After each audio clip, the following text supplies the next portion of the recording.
Melytájhordozóban nagyobb gyermek elől hordozásához kössük föl a melytájt, mint egy kötényt, vagy hajtsuk vissza a derekát magunk felé, és kössük meg hátul a derekunkon.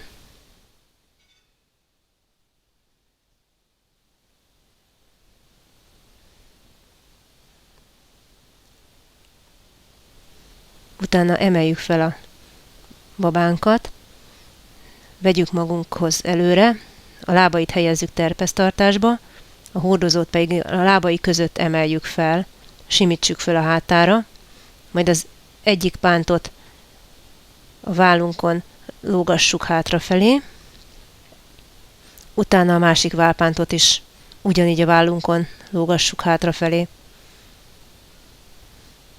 Majd az egyik karunkkal nyúljunk hátra, és az ellentétes vállunkról lógó vállpántot fogjuk meg, hozzuk előre, húzzuk meg jó alaposan, hogy fölfeszüljön a hordozó, és fölsimuljon. Húzzuk meg a másik pántot is, keresztezzük meg a pántokat a popsi fölött, majd mindkét lába alatt vigyük hátra, és kössük meg a derekunkon.